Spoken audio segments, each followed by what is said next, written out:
Good evening, buenas noches, and thank you for tuning in.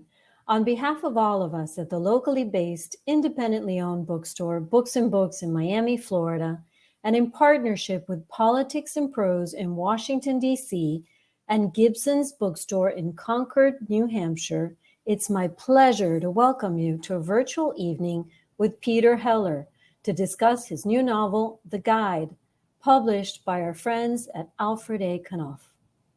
Peter Heller is the national best-selling author of The River, Celine, The Painter, and The Dog Stars.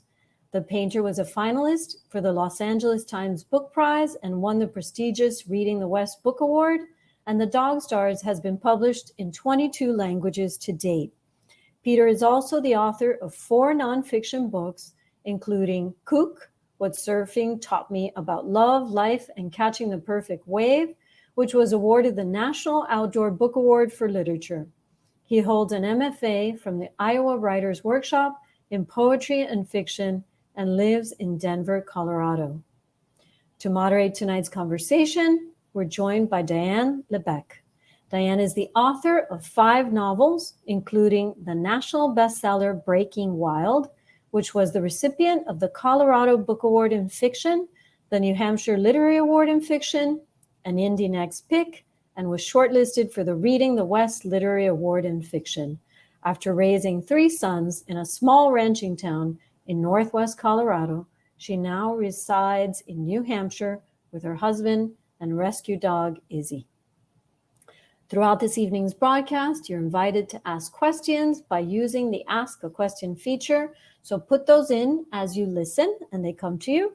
And you can order your copy of the guide from Books and Books, from Politics and Prose, or Gibson's Bookstore. All of us appreciate every order and the generous donations from viewers everywhere. And now, without further ado, I'd like to welcome our guests to the virtual stage. Hello. Yay. Welcome. Great to be here. Hi, everybody. Great to see you. Thank you. So I'm going to get us started. First, I just want to say a hearty congratulations to you, Peter, for the guide. Mine's probably backwards. You'll hold yours up and it won't be to viewers. But it's just such an incredible book. I got the privilege of reading the advanced reader's copy, and I couldn't put it down, just like with all of your other books. Just mesmerizing, the poetry, the tension's fantastic. We'll talk more about that. But for all of you fans out there, I hope you have already gotten your hands on his copy. And if you haven't, hopefully that will be soon. This book, not different from others, takes place in natural settings in a very remote area in Colorado, an area that I love. And we're dealing with a character that I fell in love with from The River. And that was a surprise for me when they first asked me to do this event with you. I didn't know this wouldn't, it is a standalone book, but I didn't know that I would get to see one of the characters again. So those of you who have read The River, Jack, who I fell in love with, and I know a number of my friends fell in love with him also as your family members, we get to see him again. So Jack and another character, Allison Kay, right? And I'm curious, Peter, is there somebody specific you had in mind for her that was modeled after? Are you going to tell us? I love the music of Alison Krauss, but you know, I don't know if Alison Krauss is a fisher. I really don't know much about her, so I'll probably be accused of modeling Allison Kay on her, but if I couldn't have because I really. Well, so that was just a little question I had as I was reading the book. But I'm going to sort of dig into some deeper questions. And I can give readers, potential readers, a little bit of a synopsis. We have this character, Jack, from The River, who's clearly broken from the experiences he's had in his life. And he's looking at this new job stunt as a little bit of a respite to recenter and to fall in love again with what he loves, the thing that he can disappear into and forget himself, forget his worries, which is fly fishing and the natural beauty of Colorado and on those rivers. But as we know, with Peter Heller's writing, tension is right at the precipice, and things are not what they've seemed. So I want to talk to you a little bit about what I call a shift.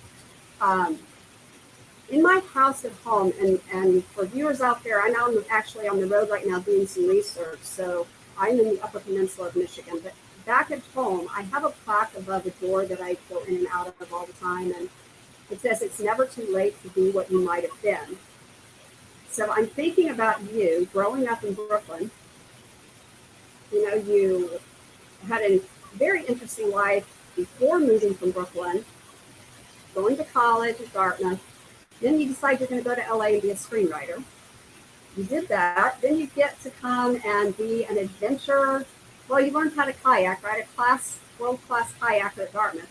So you're doing the kayaking, you're guiding, you're writing poetry, you are, cold called Outside Magazine, right? And are doing this writing, this adventure writing and travel writing for adventures that would almost, if they were written in fiction, I would say that didn't happen. But they're real. This really happened. You did these things. So you're clearly this fearless man, addicted to this adventure and adrenaline. I don't know. I've never known anyone like this. So you're doing that, and this sounds like a fabulous life. And now, maybe late 50s, 60 or so, you say, I'm now finally living the life that I've always wanted to live. I'm doing what I've always wanted to do since I was 11 years old. And why don't you tell your viewers a little bit about that? Well, so it's interesting that you're in the Upper Peninsula because, my dad used to read to me every night before I went to sleep. And he had me, he was reading E.E. Cummings to me when I was 6. Thank God I didn't understand the poems. They were kind of bawdy. But I loved the music of the language, and I sort of wanted to do that. And so I started out as a little guy wanting to be a poet. And I was wandering around the library of my little school in Brooklyn Heights, and the librarian, Annie Bosworth, she was English, and I had a big crush on her. I would have married her right then, just for the way she said my name. She said, "Pita, are you looking for something to read?" And I said, "Uh-huh," thump, thump, thump.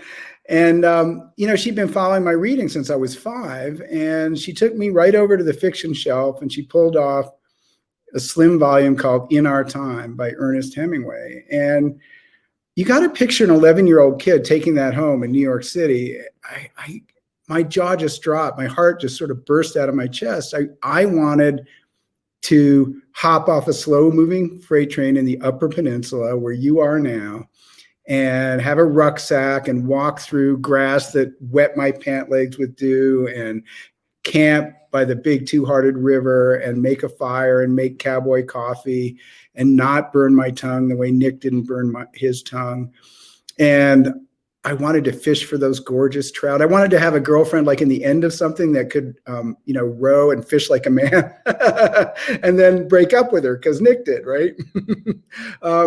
But mostly what I wanted to do was write like this guy, because it was my first experience reading prose. It sort of went through my skin straight into my heart. It seemed to bypass my head. And I just thought, I want to do this. And so, I did everything, at 12 years old, I was like reading the dictionary. I read that Jack London would put words up that he didn't know on cards and put them up on the wall around his bedroom. And I did that. And I copied out poems of people that I loved and paragraphs from Eudora Welty and Faulkner. And then I went to college, and I became an English major and then a biology major because I thought, I better know the difference between a spruce and a pine if I was going to write about nature. I was, already spending as much time as I could in the mountains. And so I got out of college, and they didn't tell me at the English department that you can't make a living being a poet and or a story writer. And they should have. I thought that was sort of mean. So I started writing I did cold call Outside Magazine and say, could you send me to Tibet to run this river that's never been run? And they did. I don't know why. You don't know what you can't do, you know, when you're a kid. But anyway, so I had to make a living. I worked for magazines. I did expeditions and then more and more environmental writing over the years. But the whole time, I still had this, I was sort of like training myself to be a fiction writer. I mean, I was training myself to make characters that would jump off the page right away and be alive. And I was training myself to take the reader by the hand and bring them to a place that would transport them. And to keep the pages turning, because in the magazine story, they can drop it at the doctor's office and read, you know. And so I kept my eye on the prize, you know, and I wrote as poetically as they'd let me, as lyrically, I mean. And so it was good training. And, you know, a while back, a few years ago, I thought it's time. And, so there wasn't a turning point, something that really happened, or some epiphany. It was just that it was time. No, it was that I had enough money saved. I'd been writing for Business Week, and I thought I have 9 months. I think I have 9 months now without having to take a story. And I went to the coffee shop, and I sat down, and I just said to myself, don't think, just listen. And then Higgs' voice from the Dog Stars, it was almost like he was on the other side of a campfire on an October night with the wind blowing the flames around, and he was telling me what happened to him a few years before.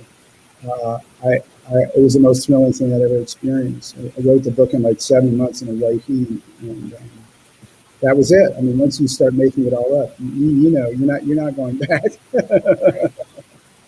Yeah, it's a wonderful world where you can disappear into. So I want to think about something else. You just mentioned the Dog Stars, and that's post-apocalyptic. There's a real ominous, dark spirit hovering over that book. It's beautiful as well, and there is redemption. There is hope. Exquisite beauty in some of the sparse, dim language. But I'm thinking about now with the guide. We had the river, and we had this really mysterious, dark adventure story. And now we have the guide, which has that, but there's also that thread from the Dog Stars in it, of almost a pre-apocalyptic spirit hovering over it. And I wonder, I'm sitting here going, okay, how did he do this with this book coming out this past Tuesday and the pandemic only having started really March 2020? Did you start this before? Did you have the idea before? How long did it take you? I think the book takes place, 2023? Something like that. Something like that, right? So again, it's ominous because are we on a precipice of something? I don't know. It really pulls you in. I wrote the book. I started the book in the middle of the pandemic, and for the Dog Stars, I wrote, I came out in 2012, and it was about a pandemic that sweeps the world and kills almost everybody. I wrote The River a few years ago, and it's about these big fires that are sweeping northern Canada. And, now we have these big fires that are sweeping northern Canada. And when I wrote the guide, I wrote it fairly fast. And when I wrote it, there was COVID, but there was only one COVID. I mean, there was the one. It wasn't the variants that was the problem. And, here it comes out. And I wrote about in the guide a world in which waves of variants of COVID are sweeping the world. And so here it is. It comes out, and that's what's happening. And so, my wife said the other day, she said, you got to start being really careful about what you write about. It is uncanny. And I have to say, I was fishing the night that Denver locked down. I went south of Denver to this run of the South Platte beneath this canyon in these big old cottonwoods. And it's a state park. And I went through the gate that evening, and there was no ranger there. And there's always a ranger. And that was eerie. And then there was nobody in the big parking lot by the big lake. I drove around to the little fisherman's parking lot that's usually full. There were 2 pickups. I walked down to the river. The 2 guys there were very wary.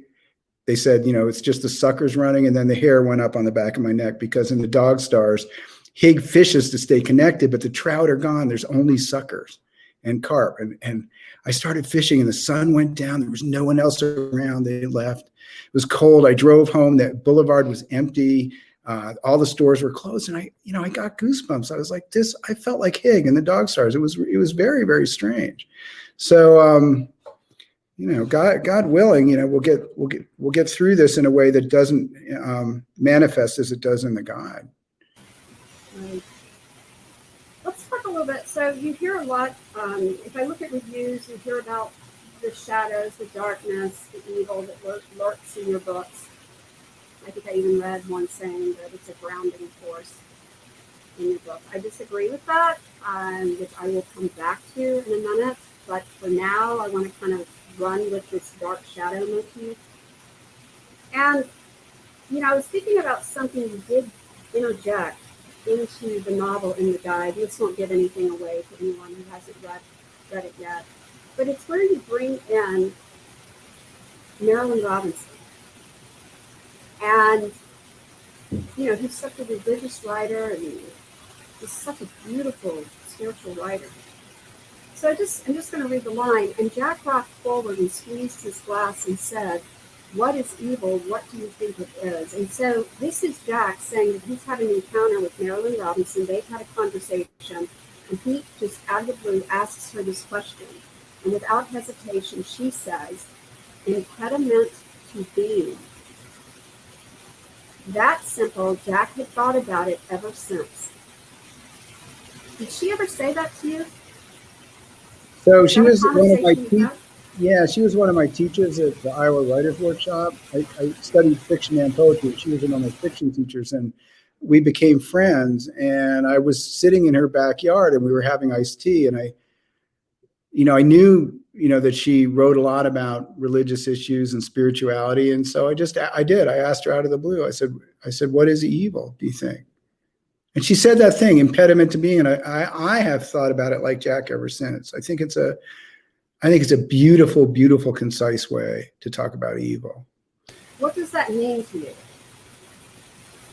It means anytime we subvert the laws of nature, we've committed a sin. And that's what's going on at this lodge. That Jack has climbed up to guide.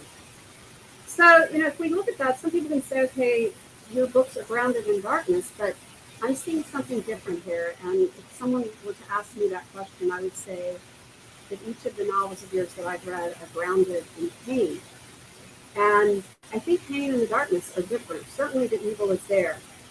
But the pain is what is harbored inside each of the main characters. And I think pain is actually something more positive. The pain wins out over the evil in my mind, because there's pain because someone has cared. There's pain because someone has had dreams and hope. There's pain because someone has lost something.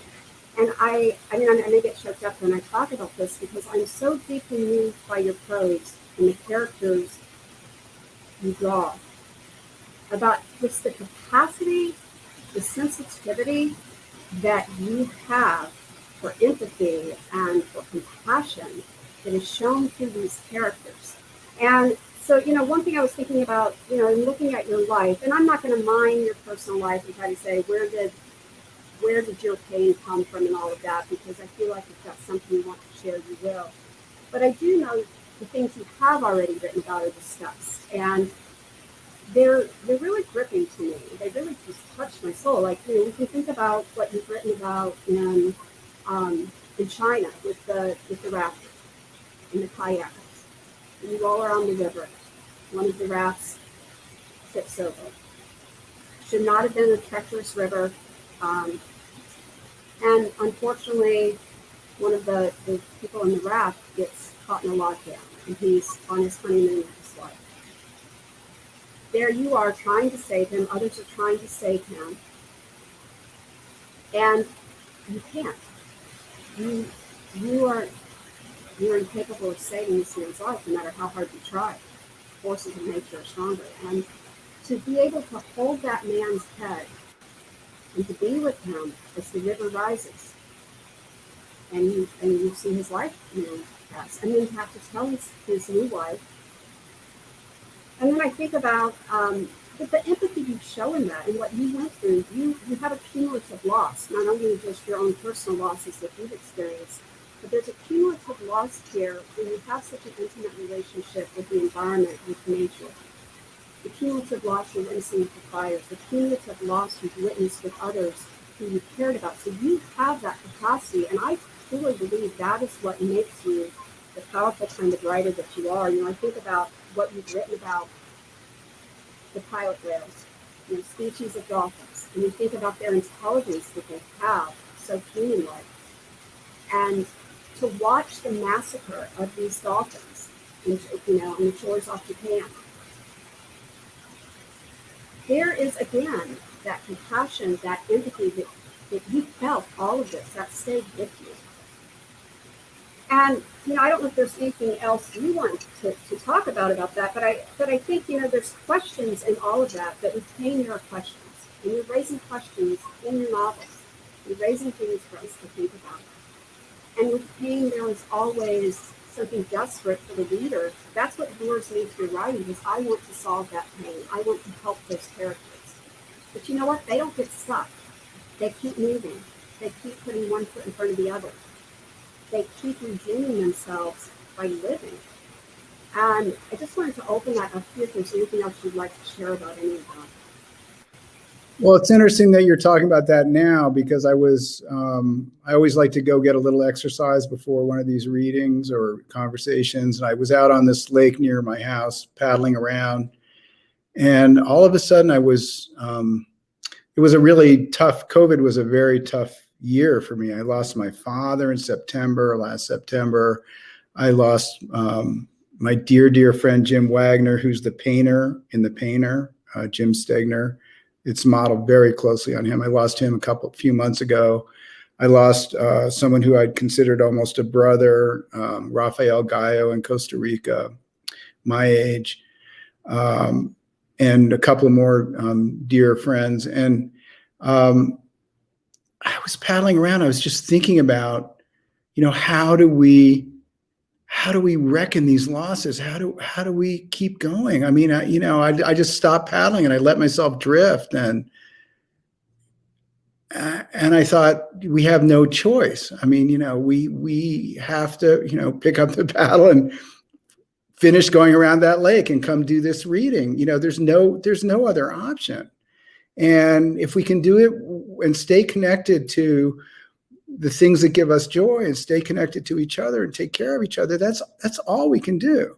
And have some fun. Writing for me, as much loss as there is in my books, there is a lot of loss. And I think, someone asked me about it once. I think I was at a reading up in Boulder at the Chautauqua, which is this old hall. I love reading there. It's a creaky old place, and October night, and someone said, you have so much loss in your writing. What's that about? And I just said, I think every writer is like a mountain spring, and the water tastes different and looks different in everyone differently.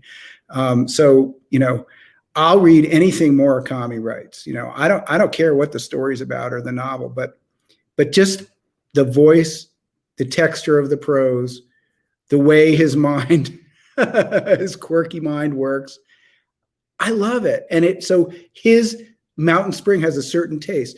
Other people's mountain springs are, have more sediment or are more clear or more sweet. And, mine just has a ton of loss in it. And the writers that I love the most, like the poets, I am absolutely enamored of the Tang Dynasty poets, the 8th and 9th century poets from China.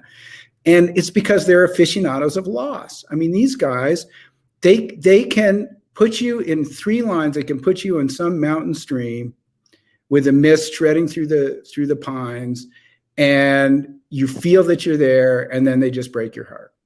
And it's so simple, not unelaborated, beautiful poetry.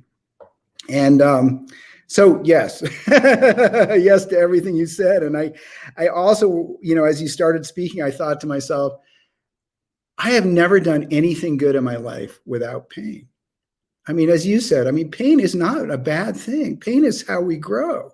Pain is how, I mean, you know, at the gym, they say pain is my friend, but it, you know, everything I've ever learned to do, including kayaking, including writing. I mean, writing involves so much pain because we're all so bad when we start. And we're all trying to, you know, that Flannery O'Connor sea creature that we're all trying to capture. I mean, when we first start writing, I mean, we can barely even, you know, see her out there. And, you know, it's painful and it takes a lot of hard work and it's awesome.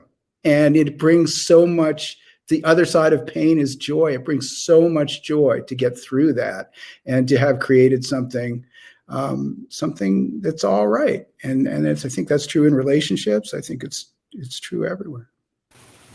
Those are really beautiful answers. I want to go into something else, and a little bit other deep waters, sort of the spiritual side of things. So, you know, in kind of going back to the story I was talking about the rafter who lost his life. When he passed, you know, you said that you all gathered, you sang Amazing Grace, you shared stories, you read poetry, and we'll talk more about the poetry in a minute. And I was thinking about also with the dolphins, witnessing those dolphins who were massacred, the pilot whales. You, with a group of surfers, had gone out and seen this. You were there. And you created what was like a floating funeral. You held hands, you prayed, you cried. My question is, do you have any spiritual practices? Do you have, are there spiritual elements that inspire your writing? I mean, I think the closest thing to a spiritual practice is to read Du Fu or Li Bai, or to go back and back. There's a creek. I mean, this may sound, I don't mean to, this is not facetious at all. I mean, this is my actual answer. And it's, there's a creek out 25 minutes from my place in Paonia, which, you know, is out in western Colorado. It's a tiny little town in kind of a fruit growing valley with ranches around it, mountains around it.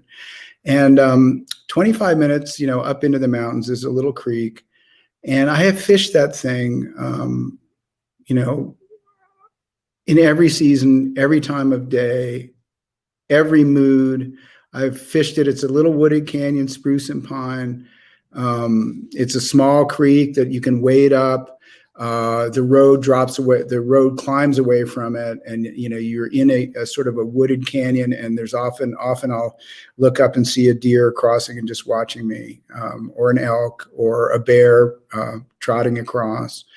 And, you know, oftentimes I'll get so immersed that I'll fish until I can't see my fly anymore. And I'm not a good fisherman, but I just like being there. And, so that's like my church, you know, that's my spiritual practice. I've gone there when my mom died. I've gone there when I was jubilant, when my first book got published. I've gone there when I needed to think about stuff. I've gone there just because it's fun. And so that's as close as we get, I think, for me.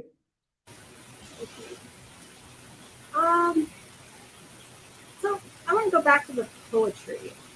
You know, I think what I'm seeing with your work is I see poetry in three ways. I think there's a real poetry to the rhythm and tension of the narrative. You know, we'll have the closest thing I can do to describe it would be a roller coaster ride. And, you know, there'll be those quiet moments where you can just sort of take a breath. If you're climbing up the hill on the roller coaster, you look at the vista, see everything, you slow down, your heart's slow.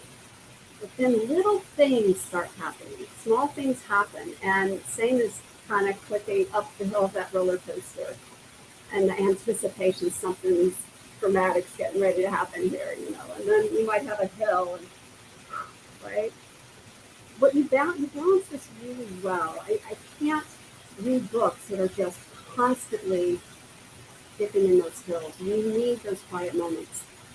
And that builds the tension in some way, because because you build the anticipation.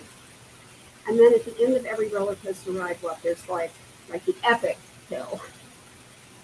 And Cotton coast down to the finish line, and you're out of breath, and you can't believe you made it, and you're not sure whether you want to cry or get drunk or throw up, but seriously, I feel like when I finish your books, I want to both cry because I felt so much emotion. Maybe I want to have those drinks because I want to celebrate just the beauty of what you created and the ride. It's also entertaining. I don't want to leave that out too. It's highly addictive and entertaining. You almost want to go back and reread to make sure you didn't rush through the quiet moments that are so beautifully executed. So I think there's that balance is a poetry, but there's also the poetry of just the pure magic of the language. So hearing that your father read you coming through, read poetry to you, you hear the literature that you immersed yourself in. Clearly you were born with a natural ear for language. But there's poetry in your prose. And now we know, that you also are a poet. And then the third one is you interject these beautiful lines of poetry in your work. And the guide is no exception. We have the haikus, we have the poetry recited in the dialogue between the characters, as well as actual poems that the characters read. And it adds such a layer of richness. So that poetry is, contextual. And I'm just curious, are you still writing poetry? And might you ever down the road have a collection of Peter Heller's poems? Well, so last year, right before this book, I published a little book called The Orchard, and it's an ebook. But you can buy it wherever ebooks are sold. And it's about a legendary translator of Tang Dynasty poetry named Haley Cormier, who moves she's in her mid-30s. She moves with her little 8-year-old daughter to a defunct orchard in Vermont, and to sort of replicate the journey maybe of her hero, to get away from her husband for one, but to replicate the journey of her hero, Li Shui, whom she translates. And Li Shui was a Tang Dynasty female woman poet. And so the book is very quiet. It's told from the point of view of Frith, her daughter, who's 8 years old. It's a first person narrative. And the book includes many poems from Li Shui, and in translation, in Haley's translation. And I made up Li Shui, so I had to write all these Tang Dynasty poems. And it was so fun. And I was reading in Crested Butte at this stone library, which is a magnificent building. It's old rock building. And I was reading upstairs, and it was packed. And someone had asked about the project I was working on. And I said I was writing this thing about this Tang Dynasty poet. And a woman came up and said afterwards, I am a translator of Tang Dynasty poetry. That's what I do. I've spent my life doing that. And I teach here, at this university. And I sent her, she asked to read the manuscript, and I sent it to her. And she said, all these poems, I'm convinced. They are classic Tang Dynasty poems. And I was like so elated, it's like, I'm prouder. I have to tell you, Diane, I'm prouder of that than anything else I've done. So that is just a wonderful story. Thank you. So speaking of the poetry, and the way that you craft and execute this gorgeous prose, but I also want to think about when we were talking about the pain and the joy. And one of the things that you really reminded me of in your books was the pursuit of happiness should not be a pursuit, right? Happiness happens when we lose ourselves, when we're not even aware of ourselves, and we're doing something that just is so absorbing, and just completely immerse ourselves in it. And that can be through multiple things. I know writing is certainly probably that for you as it is for me. But as is fishing, and we have Jack, who is able to tap into that joy amidst all his pain, amidst all of this horrible tragedy that's going on at this lodge, and these crazy things that he's trying to figure out. He's able to center himself by losing himself in the river. And so I'd like you to read a passage where he's thinking about his friend Wynn, and he's on the river, I think it's so beautiful. It's on page 200. If you need to have your books with you and you want to follow along, but I'd love it if you could read that for us. Okay, sure. All his life, when things had gotten really tough or confusing or almost too beautiful to bear, Jack had gone fishing. He had fished through every joy and heartbreak, fished when his mother died, when Cheryl had told him she loved him more than anything, when he had gotten into Dartmouth. He had fished after he lost Win and fished when his father told him gently to come home. He had learned that it was much less a distraction than a form of connection, of connecting to the best part of himself and to a discipline that demanded he stay open to every sense, to the nuances of the season and to the instrument of his own body, his own agility or fatigue. Above all, it asked him to commit the whole of his attention, which he decided is the only way he truly knew how to love anything. Really beautiful. So I know that we have a lot of viewers out there who have questions. I certainly have probably 10 or 15 more I'd love to ask you, but I need to be generous and allow others to talk with you. So I know they're going to type their questions to you. You have those, right, Peter? I don't see any yet, but I probably will. There's one in here already, and Pamela asks, was there anything in the news that prompted this book? It was. I think it must have been. Well, I want to tell an origin story about the book. That's really fun. I think to answer that question directly, I think it was all the news I was reading. I mean, COVID, I wasn't so affected because I'm a shy and retiring writer, and I spend a lot of time by myself, writing and outside. I did a lot of paddling during COVID, and so, I got to go kayaking because that's naturally socially distanced. Everyone's in their own, boat, and you could run shuttle with an open pickup bed and everything. So it didn't change my life so much, but I was I was really, really concerned about my two sisters in New York City and my nieces and my dad, who was alive during most of COVID, and other older friends. And so, it really concerned me. And I think the things, when I use this method of writing where I just sort of start with the first line and follow the music and the language into the book, which is how I work, I eventually, within a few pages, bump into whatever's concerning me, really, that's on my heart. And so COVID, had to be in this book, I think. So yeah, it was all the news I was reading. But I just wanted to tell a story about the method for starting the book. I start with the first line. Okay, it was something about a man dumping his pack on a porch of a cabin. And there was a porch, and I thought, great, I'm a sucker for a good porch, especially if it's looking over water or mountains. And then I, as I was writing, I saw that this was Jack, and I was so happy to see him because I was worried about him. I mean, my characters live in my heart like old friends, and I'm particularly attached to Jack because he's a little bit like me in how he approaches the world. And so I was glad to see him. Then it was apparent that apparently he got a job as a fly fishing guide. I thought, that's good. That'll be good for him. Little did I know what was going to happen. But I thought about something then that I'd heard a few years before, and it was at a book festival outside of Palm Springs. I got up early to have a cup of coffee, and I was going to write for a couple hours. It's like 6 a.m. The only other person there was Lee Child. And so we sat down and had breakfast and started talking about method. And I said, I start with the first line and just let it rip and have no clue. And he said, I do too. And I was shocked. I was like, are you kidding me? I mean, have you guys read those Jack Reacher novels? I mean, they're like so tightly plotted and fast paced, and they have a lot of subplots. He said, yeah, man, in the first half, I just throw everything against the wall, bodies, lurking, menacing figures, car accidents, whatever. And I have no clue. I don't know what it's going to be. And then the second half, I just mirror those, and I tie up all the loose threads, and whatever doesn't tie up is a red herring, and I'm good.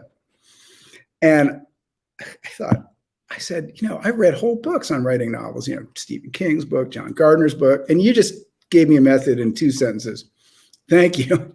So I thought I'd try it in the guide. And so, this is not a spoiler because you'll read this in the first couple of pages, but, after, the manager settles Jackie into his cabin and says, okay, you should go probably fish the part of the creek so that you can guide your first client tomorrow. I put a fisheye lens on the fisherman's bridge. I put a post at the top of the fishing run that says, don't pass this post, you'll get shot. I put dogs on the mastiffs and mauling dogs on the downstream end of the property. And I just started piling up every fun detail, every menacing, sinister detail that I could think of. And it fascinated me that you could pile these things up in what must be for the author a random events and details, and somehow generate a propulsive narrative and have it all work out in the end somehow. I just thought that was fascinating. And so I did it, and it did work. And what it suggests to me is that we must be doing a lot of work in our, while we're asleep. I mean, if you're not planning. So anyway. I love that. Thank you. So Libby asks, is it possible for you to write faster? I think she wants another book. No, I write 1,000 words a day. I read that Graham Greene wrote 500 words a day every day of his life. And he wrote on the deck of his, friend's yacht in the Mediterranean, in the Raffles Hotel in Singapore. He wrote 500 words every day. And he was so assiduous about it that he would stop at word 500 in the middle of dialogue, in the middle of a sentence, in the middle of a love scene. He would stop. And I thought, what he's doing is he's stopping in the middle. And I thought, I don't do that. And none of my author friends do that. We all maybe have our quota. Maybe there's 500 words a day or 1,000 or whatever, or 2 hours. Or 5. But if we get excited about a scene, we will just let it just blow through the quota and write triple the amount, finish, go, whew, that was awesome, and now go on to the rest of our day. But what that does, if you keep writing like that, you always end at a transition. You're always at double return, white space, and you're facing, you might as well start the book every morning again, because you're facing this white page. So I thought, I'm going to modify this method, and I'm going to write, what could I write with good energy? Probably 1,000 words. So I'm never going to write less than that, but I'm going to write just over that until I'm in the middle of a scene that excites me. And then I'm going to make myself stop. I am not going to let myself run. And what happens is when you do that, you garner all the times that you could have let it run. You build up that energy like a battery. And it changed my relationship to my writing so much that, I started just jumping out of bed. I couldn't wait to continue because I'm in the middle. And I'd also been doing all that unconscious work on that scene that I was in the middle of, at night, probably while I was sleeping. And so anyway, it helped me get a lot of momentum. And if you do write that way, 1,000 words a day, they pile up, and, you write pretty fast. So I would just say to her, come on, isn't that fast enough?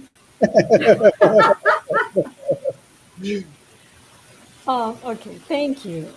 So Kim says, the opening scene leading up to the horse in the painter paralyzed me.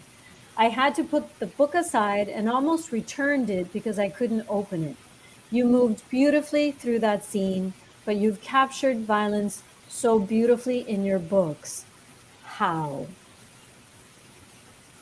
Man, I don't know. I mean, some of the authors that I love so much, like Joseph Conrad, Cormac McCarthy, Faulkner. These are all people who are really, really good at writing very cruel and violent scenes in very beautiful ways. And I'm always interested in that tension and that juxtaposition. And the force it generates. I don't plan to, but somehow those scenes keep getting written. So anyway, I don't know. Can you speak to your love of the Tang Dynasty and just tell us a little bit more about that? I could just tell you a poem. Diane had mentioned, the dog stars in the end of the book. Higgs says, so when this guy died on the river, and it was my first assignment for outside, he got into a log jam, and we tried to pull him off with the pulley systems and all that. And he was really stuck. And I held his head as the river rose, and it rose over him. And we were devastated. And, we did gather by the river. We sang Amazing Grace. This was 2 days later. And I had a poem. I thought my first assignment, I'll bring poetry from the place I was going to sort of have a feel of the heart of the place. And I've done it ever since. And I read this poem, and then we sort of broke apart and went on our way. And 25 years later, I came to finish The Dog Stars. And Higgs lying out under the stars, thinking about his dog Jasper and making up constellations. And he says, at the very end, he says, my favorite poem was written in the 9th century by Li Shangyin, and it's called When Will I Be Home? When will I be home? In the mountains, in the rainy night, the August lake is flooded. One day, we will be back together again. We will sit in the candlelight by the west window, and I will tell you how I remembered you tonight on the stormy mountain. And that was the end of the book. And that poem that I didn't even know that I knew or remembered had kind of sort of floated in out of the dark. And that's the magic of fiction, that is so beautiful. It contains, that one poem contains so much about how we live and how we relate to each other and how we remember.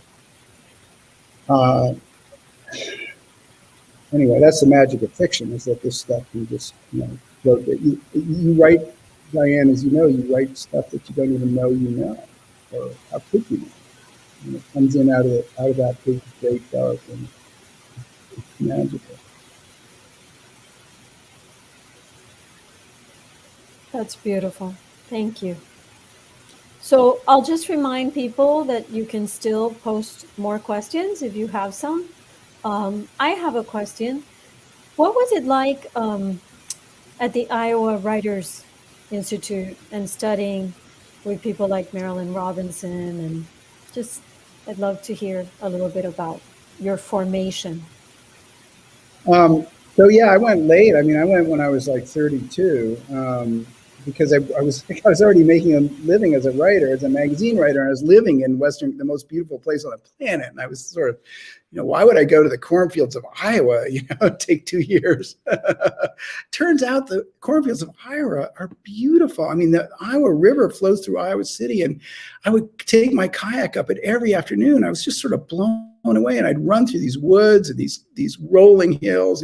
I was absolutely in love with the country, and I think what was so great about being there was that in the poetry, so I took the poetry school and the fiction school, and in the poetry workshop, there were 50 other people who thought poetry was the most important thing in the world. And how cool is that? We just don't get that, out here in the early burly.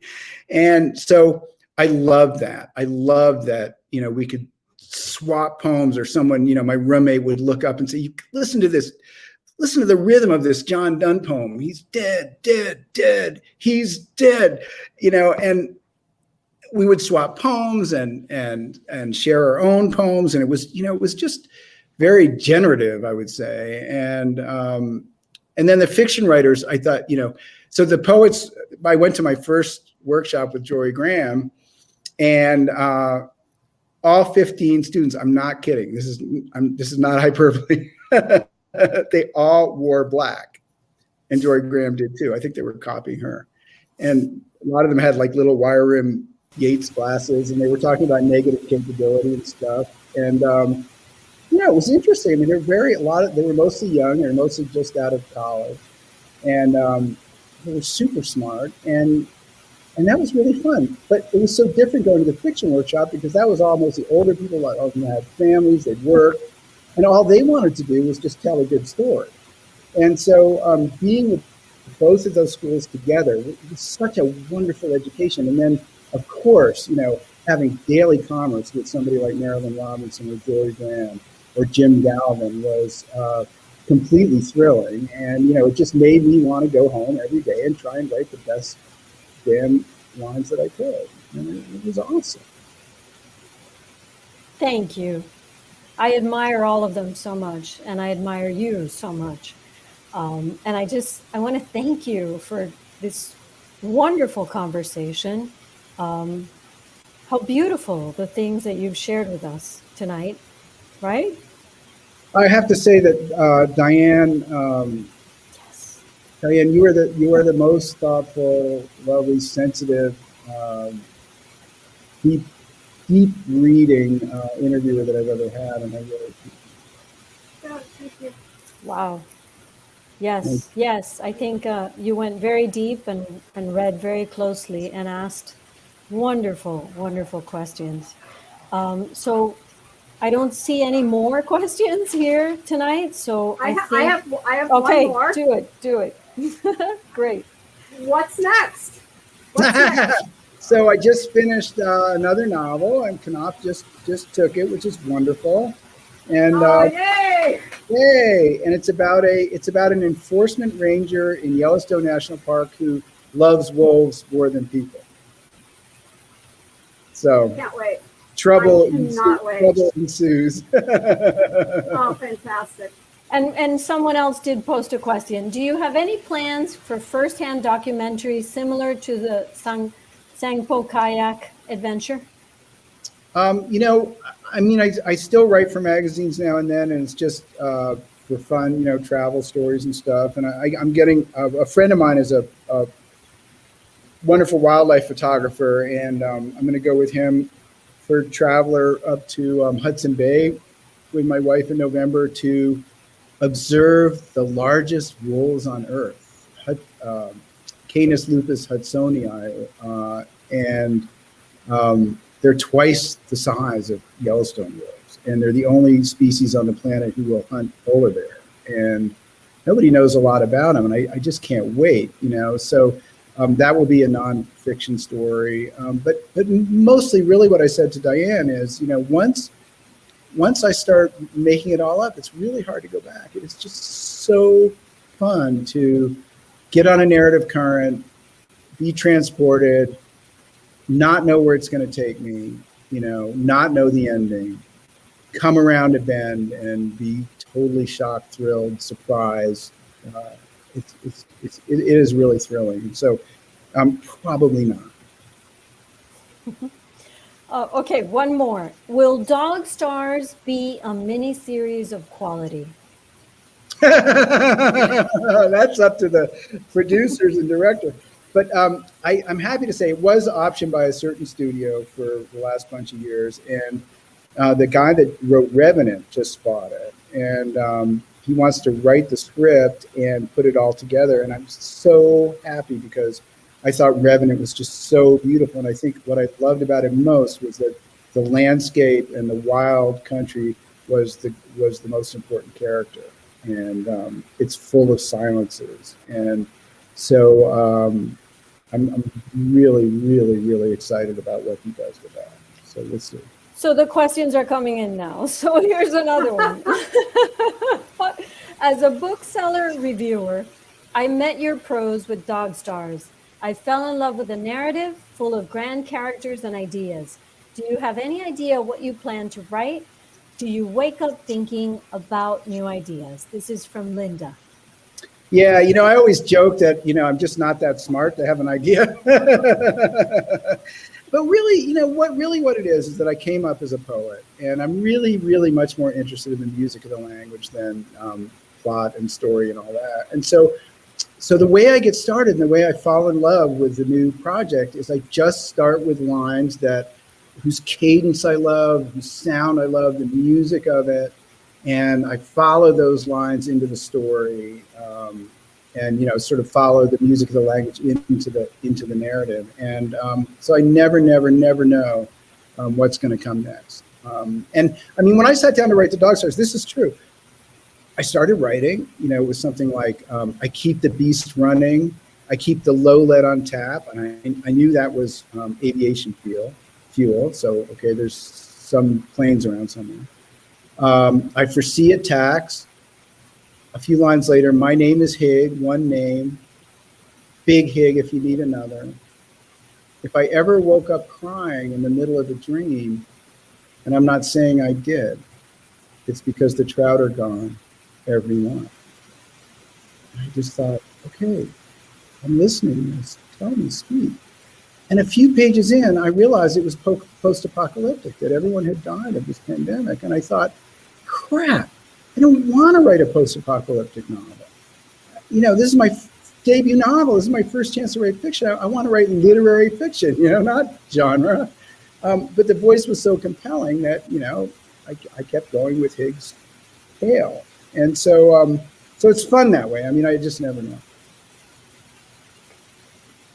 It seems maybe the role of the poet is also the role of the seer somehow.